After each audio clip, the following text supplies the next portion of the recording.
Along the Mosel River, nested between Trier and Koblenz, is the sleepy town of Moselkern at the edge of the Eltz forest. Just a 5-kilometer hike through the forest and up the hill is the Berg Eltz, or Eltz Castle.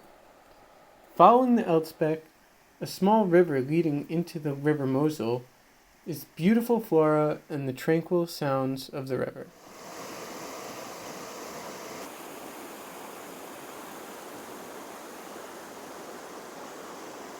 I love the forest. It's so nice to be out here in nature, away from the city, away from the exhaust, away from the pollution, smelling the smells of nature, hearing the birds, hearing the water, just getting away from it all to clear the mind.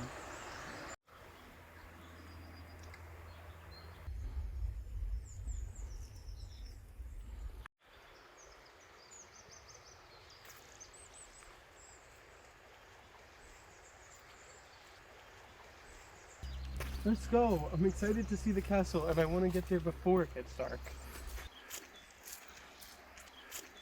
After about 4 kilometers of hiking through the forest, the Berg Eltz finally reveals itself, peeking through the trees. Looking up, I started to get a sense of its majesty. We crossed the Eltzbeck on a cute little wooden bridge and climbed what felt like a million stairs up to the castle.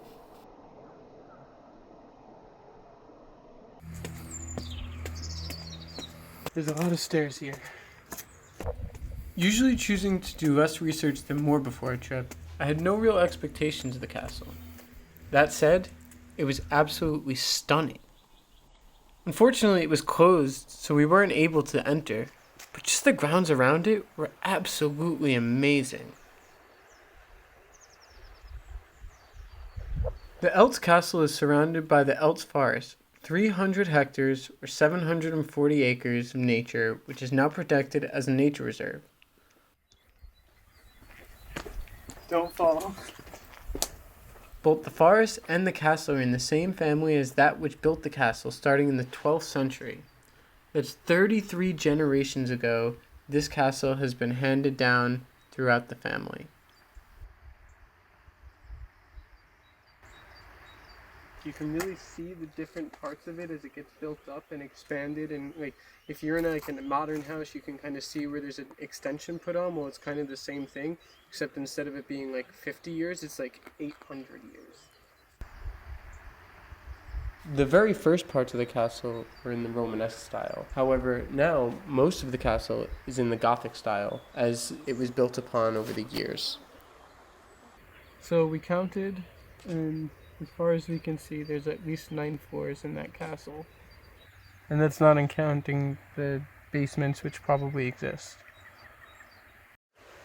The original deed for the Eltz Castle dates back to 1157, when Emperor Frederick I Barbarossa issued a deed of donation to Rudolf von Eltz. At the time, it was just a small castle, which was built upon over the next hundreds of years. For me, a real classical castle has a moat around it, and there's no moat here, but I haven't actually seen a castle with a moat in real life, so maybe that's because, I guess there's a river, it's kind of like a moat.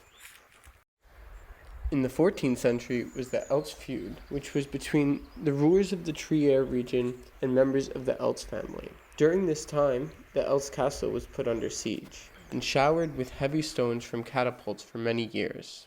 Up there you can see what remains of the siege castle. So this is a castle that was built, it's the only secondary castle up here during the only siege that ever was taken on the Berg Eltz.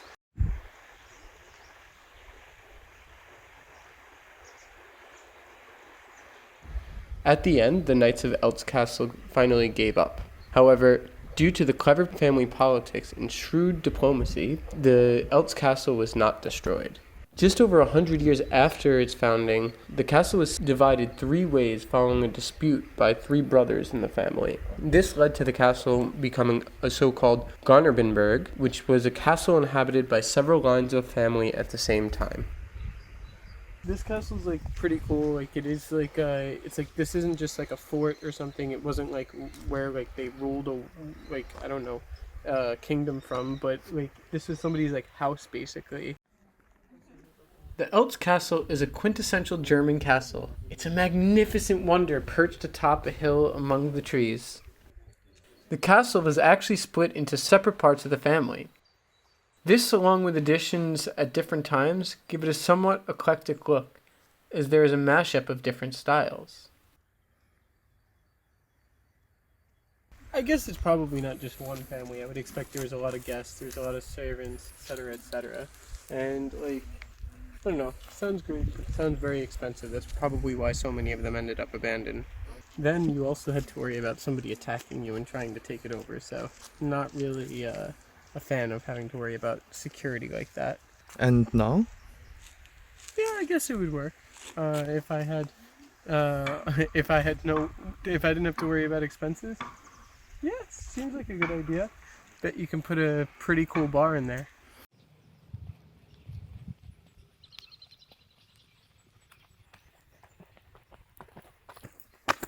We're off to see the wizard! Today, it is a wondrous sight and the perfect place for a hike.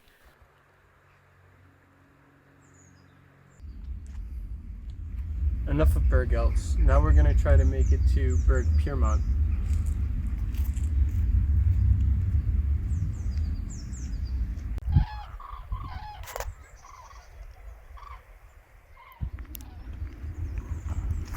That one there is where we're going.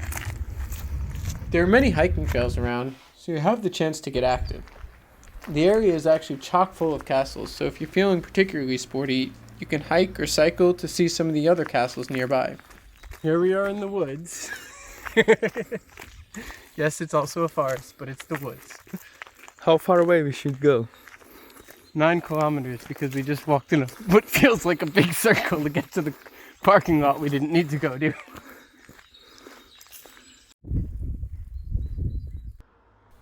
We thought about going to see a castle that was about 9 kilometers away, but ended up abandoning the idea as it would have been difficult to get back before dark.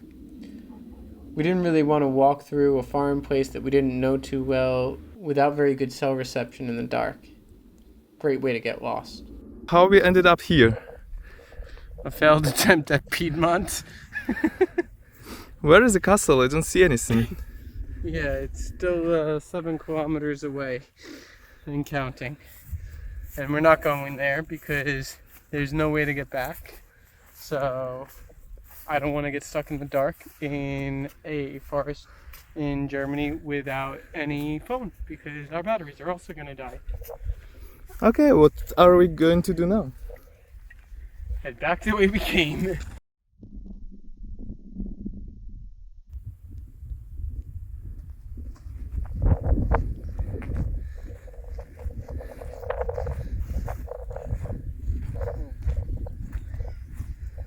There are some deers, But you can't see them.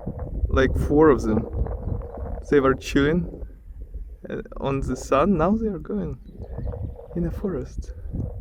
And now we found the track of them, the footprints. Here we are.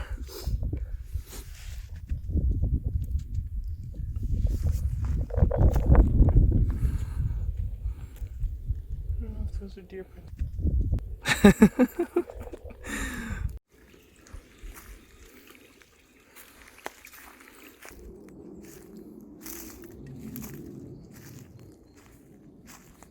This turned out to be serendipitous, though. As we walked back through the forest, heading back to Mosel, we caught a glimpse of deer running through the trees.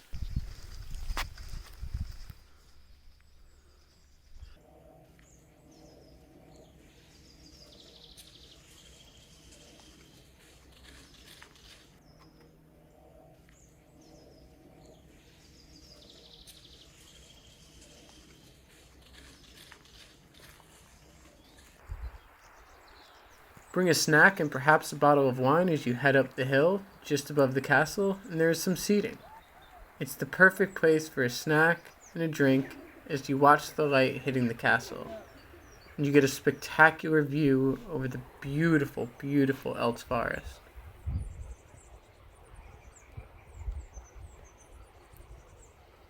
So we're back here after a little bit of a walk, maybe slightly misguided at times.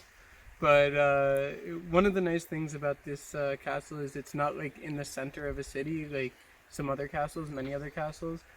So it's really like surrounded by nature. So even staying in the village nearby, it's still like a full 5 kilometer hike, and we got to spend some time in the forest, see a beautiful castle. There's not much else around, but that's like part of the beauty of it. So you really like feel nature, see deer, see birds, see fauna and flora. The Eltz Castle is a pretty special castle. It was even featured on German money. Back between 1962 and 1992, it was featured on the German 500 Deutsche Mark note.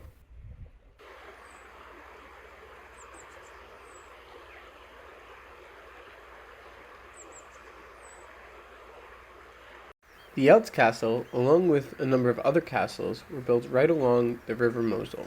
In the summer especially, you can take a boat ride along the River Mosel and see many of the castles along the way.